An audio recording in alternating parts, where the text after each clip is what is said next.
Dun dun dun! It's the death card! And guess what? Spoiler alert, when the death card comes up, no, it doesn't mean you're gonna die.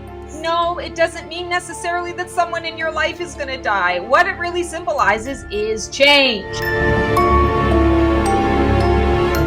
So, just because someone is a psychic doesn't necessarily mean that they are a medium that wants to talk to your Aunt Tessie and your Uncle Bob. This is a huge myth out there. I can talk to your loved ones in spirit, but it's not my main forte. It's not my main mode of receiving. I tend to be a medium for the archangels, the ascended masters, for your spirit guides, for those higher guides out in the world. Shalom all, Stacy the Black Feather Intuitive, and welcome to Mythbusting the Metaphysical, one of my favorite episodes. And I have no idea what we're going to be talking about, but I have my trusty cohort, Keone, is joining me today. Keone, how the hell are you? That's never a good question. No, I'm doing all right. I haven't slept in 3 days, but I'm doing fine. Oh, I know. The sleeping has been weird for me too. I think there's just a lot of for the last 5 years, we can say there's been a lot of chaotic energy, duh. But just this last week, I've noticed sleep is just elusive. I wake up every couple of hours and lots of dreams and lots of weirdness. So yeah, I feel you. Oh, mine has to do with PTSD, night terrors, insomnia, and depression, but we'll get into that later. I wish there was a simpler answer for mine, but let's get into our myth. We have a lot of people that ask questions, so thank you guys for emailing or putting them in chat or commenting on questions. So of course we have our funny ones, and then we have ones that are more serious. I even love this one that says, "If you're a hot mess, will your cards start roasting you instead of helping you?" That was by Sean O'Donnell.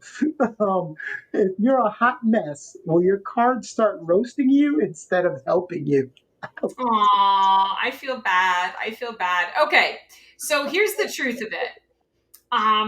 Our cards are simply a tool that reflects back to us our own frequency and our own energy. And so I'm going to say to you, if you are a hot mess, your cards are going to let you know that you're a hot mess because it's reflecting back to you what it is that you need to see. Do you feel roasted in that regard? I don't know. I mean, I know I have some, I actually just recently did a Divinely Decked episode on my channel that you can feel free to watch if you're interested, where I talked about the frying pan clarity decks, those tarot and oracle decks that basically hit me over the head with that clarity when I'm, a hot mess, when I'm not paying attention, when I'm not doing the things I'm supposed to be doing. So, is it fun to have that level of, I want to say, directness? Not so much. But I want to say sometimes, it is what it is. We are what we are. We're behaving the way we're behaving. And if we want something to change, we need to do that. So, Lovely. I feel like you're probably getting your ass roasted, and I'm sorry about that. That goes along. Oh, there's a name. That goes along with the question Luca Moretti asks. It says, "Can a psychic read you if you're emotionally constipated and full of lies?" Oh my God. So, okay. So I'm going to say to you. That's a good one. If you're someone it's a vibe check too. And if you're so disingenuous, and there's some people, there's a difference between someone who lies, we've all told a lie, a habitual liar, and then you get to that extreme lying where they lie so much that it's actually reality. Yeah. That's, pathological. Yeah, you can't do anything about that because when I read someone's energy, I'm reading what they need to hear. So it's from their perspective, it's from their own life, it's from their guides. So if they're a pathological liar, which means that they actually buy into the lies that they tell, that's how people can fake lie detectors, right? when they do a lie detector test, they succeed in that because they actually believe what it is that they're saying, or what they're saying is based in some level of truth. I can't speak for other psychics. I can only speak for myself that I have run into those situations before. One that I'm thinking about right now, it was a couple that I was reading for, and that's always a sticky situation. Uh, You have to be very careful. I'm all about confidentiality and that kind of thing. So, like, I never mention to the one that I've read the other, or that I've seen the other, or anything like that, and I just try to keep it.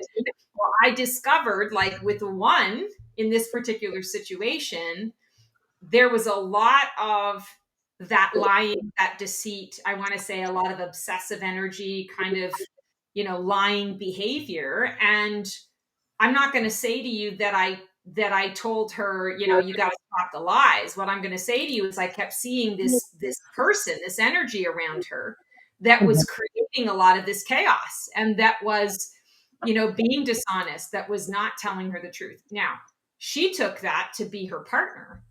Come to find out, she was the one that was creating all of that.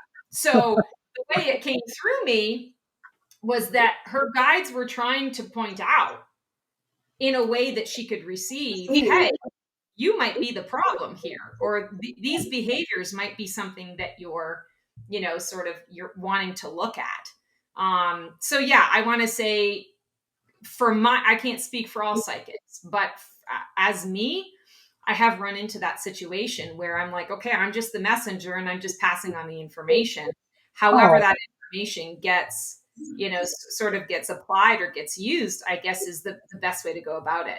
Am I oh, answering that question? oh, you're so, I don't know. I lost you 5 minutes ago.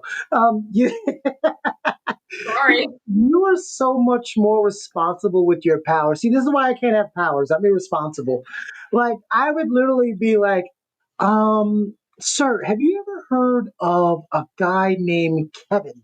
What? I'm feeling there's a guy named Kevin in there. I'd be so irresponsible with what the other partner is telling me. They'd also keep Yeah. paying me a lot of money because I'd always be right for some reason. Until they figure out they've been going to the same psychic, right? Right. Um, Exactly. Over and over and over again. Here we are. Anastasia. Oh, that's a blast from the past. Anastasia, are generational curses real, or are they just trauma and spiritual trench coat? Wow, what a great question, Anastasia. And by the way, cool name. I love it. My name Yes. Stacy comes from Anastasia. And So if you don't believe in generational curses, become a Stevens and you'll see that they are true. But you'll I'll see let that Stacy they are answer true. I want to say to you, that. that's absolutely true. Generational curses. Well, how do I put this? Let me back up. I actually don't believe in curses for myself. What I believe is that if you believe that curses exist, then they absolutely exist for you, because that is part of the experience that you're choosing to have. What I will say to you is an absolute truth is that there is generational healing that we can get caught up in energetically. It's part of our blueprint. It's part of our life path that we come into. For example, a very dysfunctional family, and I'll just use my experience as an example.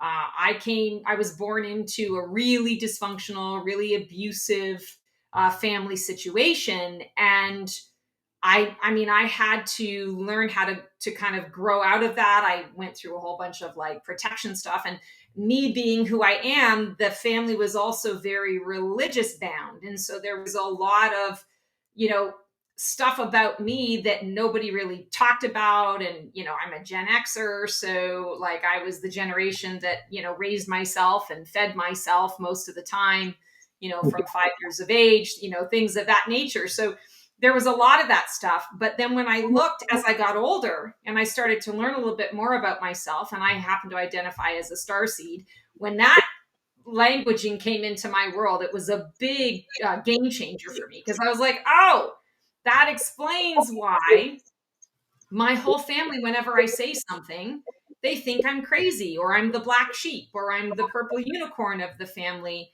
And yet I'm the one that's supposed to be bringing the healing, bringing out the different, walking the different path to give others around me the opportunity to see that there might be another way to go about things. And with generational curses, so to speak, or generational patterns, I also had to walk my own path in order to break those patterns in order to heal for myself. And through that process, I have also noticed that other family members have taken a path of their own healing and things have shifted.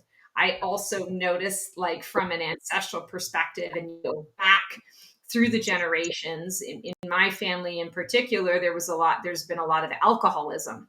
And I can like trace it back, like back and back on both sides of the family. It's ironic that I do day drinking and tarot. I actually am so grateful I don't have that sort of alcoholism gene, but I have been raised in it and witnessed it on so many different levels that I understand how that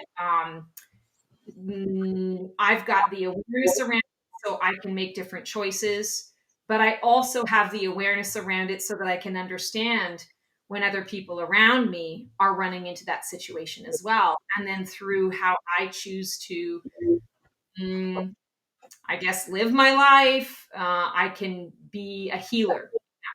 I can step into that. So, using me as an example, I'm going to say to you, absolutely, those generational things do exist. And just about every single light worker on this planet, anyone who feels that they're here to help people, have something in their family that they're working on and working through. So I would say to you, yeah, that is true. Awesome. You know what? I'm reading these questions that we got today, and a lot of them aren't myth questions. They're more like, ask her this. It's like, this is not the Ask Stacey a Question segment, which is what it turns into. Here's a question that could be a myth. And I like that some of them are myths, but it's the way they're phrasing the question. Stacy says, "Hey, we have another Stacy. Can Sage fix your life, or do you still have to go to therapy and stop texting your ex?" So the myth in that question is Sage an end all be all fix?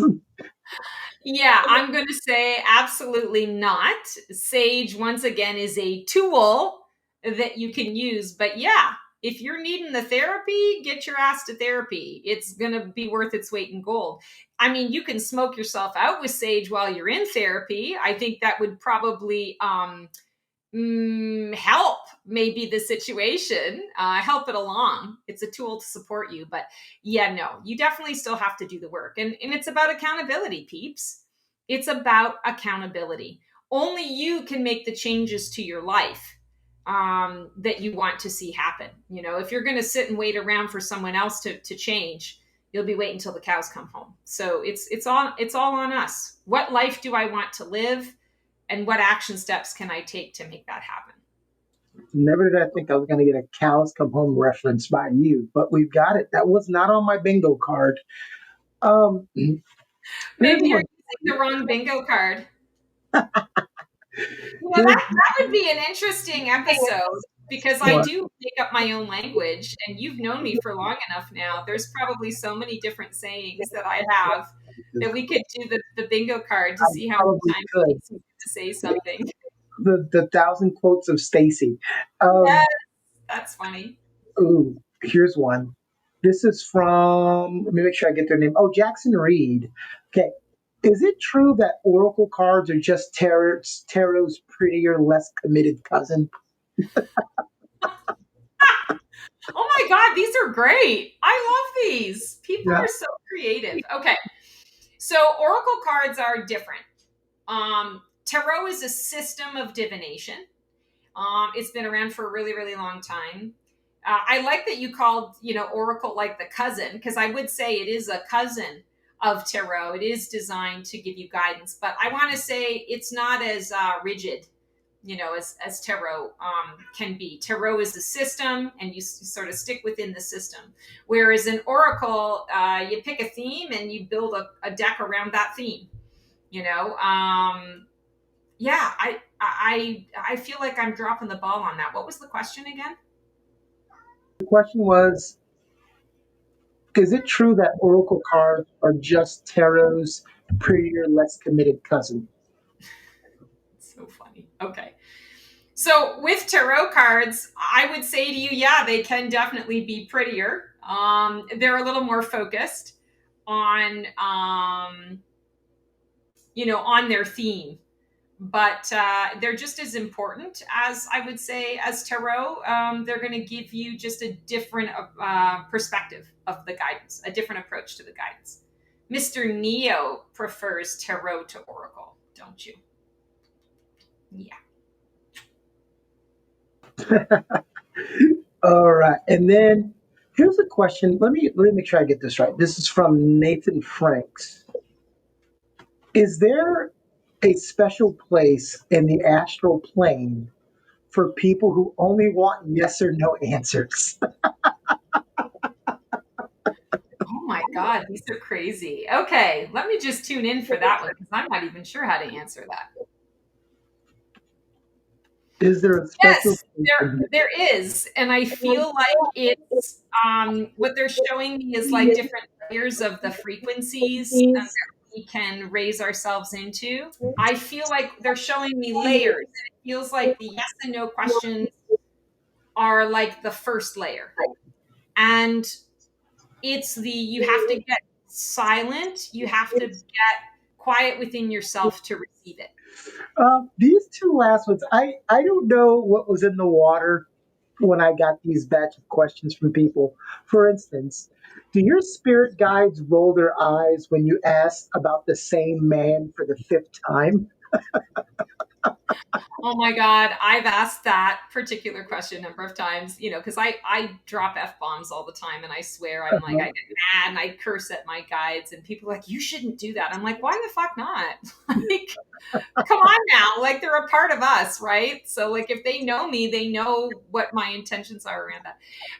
No, our guides do not feel exasperation and frustration and lack of patience in the ways that we do. So whereas we might judge a situation and roll our eyes, on the inside or on the outside, when Mhm. somebody is, brought up the same thing for the 17th time, but our guides don't.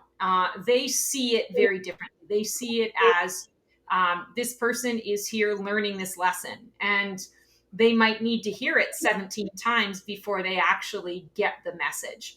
And so our job is to deliver that information as many times as we need to.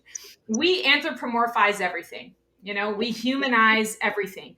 Our angels and guides, not all of them have had a human experience. Not all of them want to have a human experience. They all serve their purpose in their different ways. So, no, they don't judge us. They don't roll their eyes at us. We're the ones who judge ourselves. That is so not true. It's the first time in history I'm going to disagree with her because I have actually heard my guides go, Jesus, what now? And then Jesus goes, huh? They're like, I'm not talking to you. It's Keone. He, again, with this guy. I feel like that's what my guys do. Again, Keone. There are several really incredible memes out there that describe that. Like me or my guides when they're telling me, that I need to do something, and then Uh-huh. there's angels with like their hair all staticky, and they're like, "Oh my God!" Or people like on the roller coaster, here we go again. Yeah, well, We I have a think good experience honestly, with I think a people. lot of our guides are going to say that stuff. You know what I mean? Like because we know that we're frustrating. That's Yeah, the issue. We're judging ourselves. I know they do it. I know Michael sometimes goes, you know what? I'm out of office. Metatron, take this one. I already know it. You don't have to. You don't have to try to be PR for them, Stacy. I know Okay. it. You know it. Um, All right. I'm not sugarcoating shit. can a real psychic, can a real psychic ever guarantee an outcome, or is that spiritual malpractice? Oh my God. These are great. Okay. So no one can inflict their free will on another person. I would say to you that a psychic can give you a good psychic, a real psychic can give you potentials and possibilities. And at the end of the day, it's up to you what you choose. And what you choose, the choices that you make, the action steps that you take are going to determine the path that you're on. But ultimately, you're the only one who can actually make anything work or stick in your life. And these last two are a doozy. Okay. These last Okay, two are lay it on. a doozy.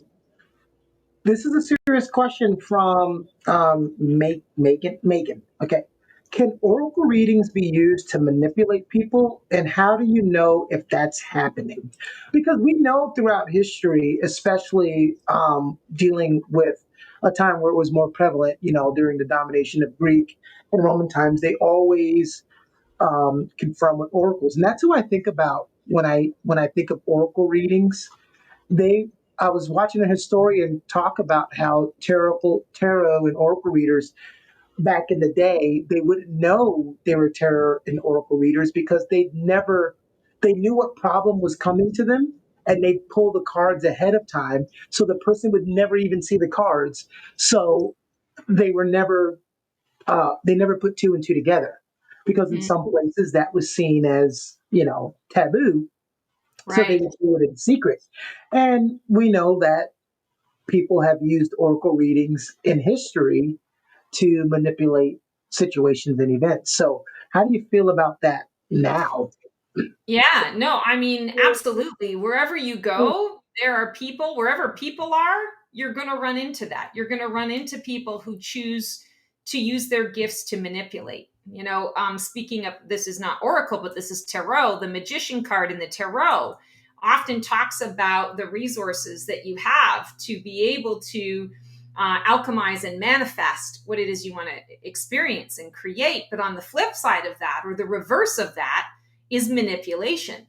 A magician plays with illusion, right? And so, yeah, there are a ton of people. It's really sad, how many people still, the old term, the old style term is charlatan.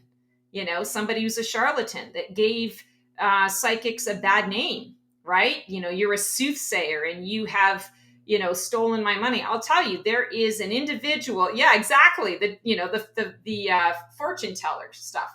That's what gives us all a bad rap.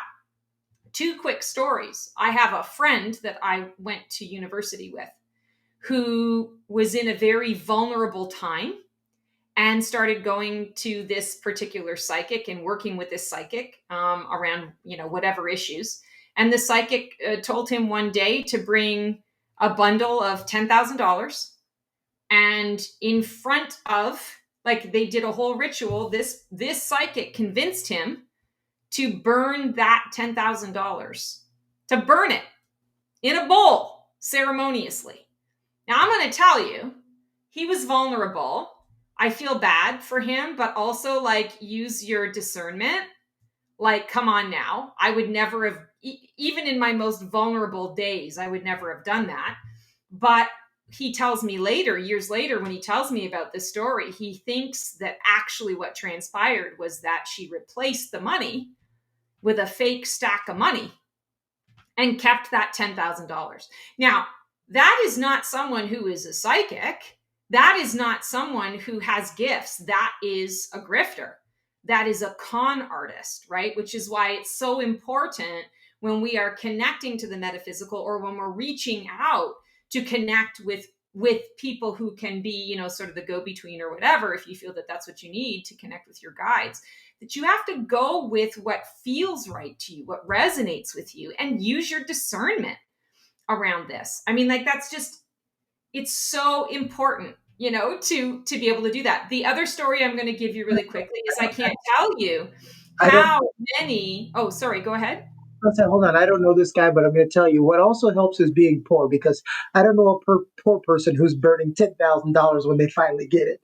No, I know. Like, I was blown away when Yeah. he told me what he had done. I was like, why didn't you talk to me about this beforehand? Because I would have told you, don't fucking do it. Like, what the hell? And But, that's not the only time she's done that magic trick. oh no, I mean, that's the magician, right? That's the illusionist that swipes things out. But I mean, like, even just to, like, take advantage of somebody that's in a vulnerable state, like shame on them. But that's not someone who's psychic. That's someone who is just observant, and someone who is a grifter, And it's who's crazy on. the people that do those type of things, not just in the psychic realm, but people who do that in any type of realm.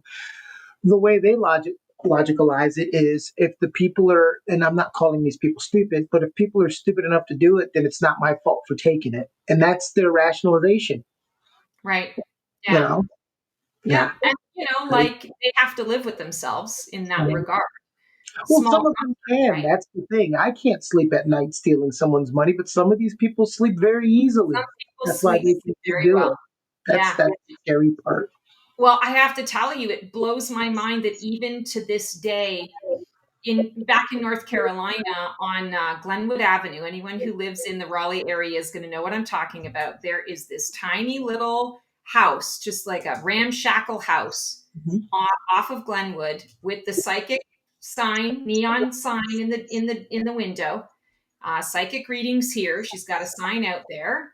She has a 1-star rating on Google because people go to her, and I've had so many clients who've come to me and said, I went to her, and she did the whole, oh my God, you have a curse on you, and for $500 or $5,000, whatever the amount is, I can remove the curse.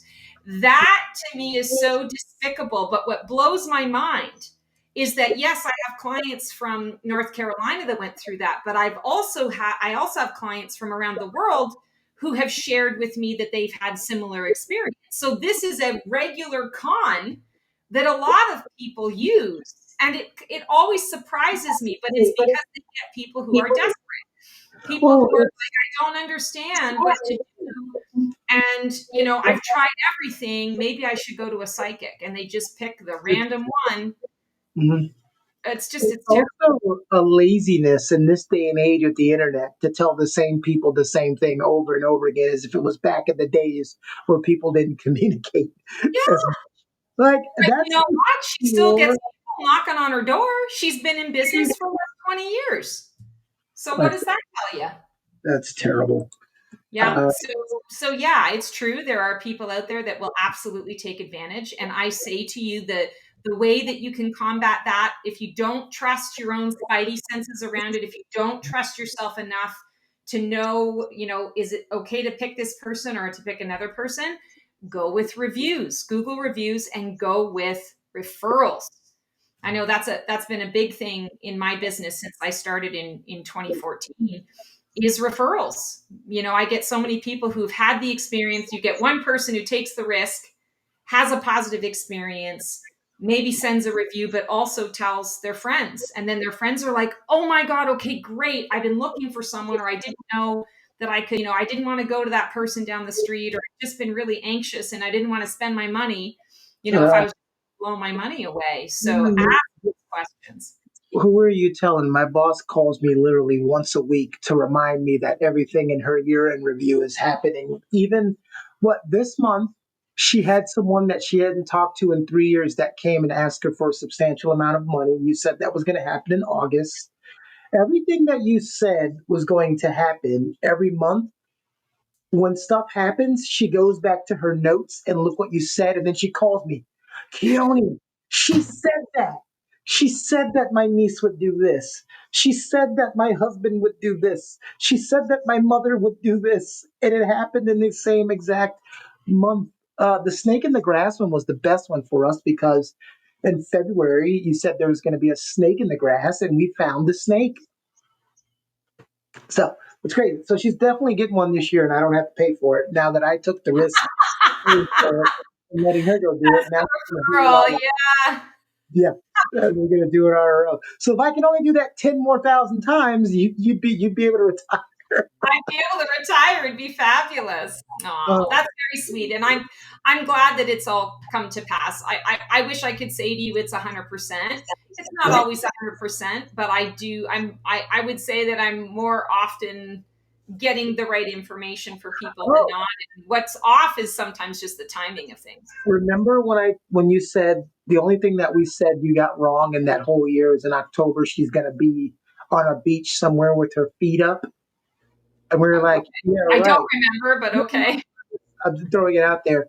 And we were like, yeah, okay. Number one, she doesn't have time to do that. Number two, in October, we have to be in LA to do our event. Well, she forgot she's got to go 4 days before she goes to LA. So she's like, I'm going to go to my hometown of La Jolla. I said, you know what's in La Jolla, don't you? She goes, what? I said, a beach.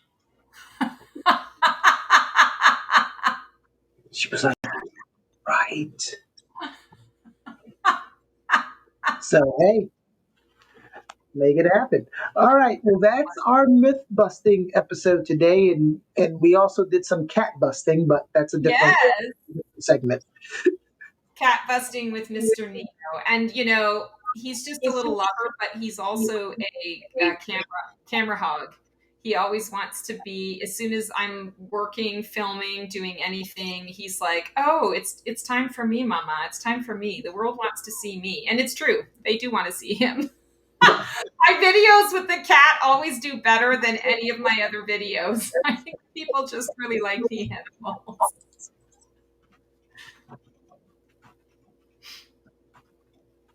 Are you want me to close out? Yeah. That's why I was like, that's been our myth busting episode. Martin, leave this part out. I said, that's why. I said, this has been our myth busting episode as well as cat busting. And then I turned it over to you. I'm sorry. Okay, so that is our myth busting the metaphysical for today. And until we get a chance to see you on another episode, I'm I so hope you sorry. guys Hold on. I got to have mess you up. And we're keeping it in the video. Now the other cat's like, wait, what's all this Mr. Neo talk? What about me? all right, what about me and Mr. Morph? It's like, So fucking Animal King. Morpheus is the black cat? Did you do that on purpose? He's my gray kitty. I call him my ghost kitty because all of the furniture in my house is gray, and he gets lost in it. Oh my God. He needs to love all the time. You're like, I can't even get over this. This is fucking crazy. Well, I just love that Morpheus is the black or gray kitty. That just makes my day. That's my baby. That's my baby. All right, guys, that is our myth busting the metaphysical. Hope you guys have a great one, and we will see you on the flip side. Transform well. Dun dun dun! It's the death card! And guess what? Spoiler alert, when the death card comes up, no, it doesn't mean you're gonna die. No, it doesn't mean necessarily that someone in your life is gonna die. What it really symbolizes is change. So, just because someone is a psychic doesn't necessarily mean that they are a medium that wants to talk to your Aunt Tessie and your Uncle Bob. This is a huge myth out there. I can talk to your loved ones in spirit, but it's not my main forte. It's not my main mode of receiving. I tend to be a medium for the archangels, the ascended masters, for your spirit guides, for those higher guides out in the world.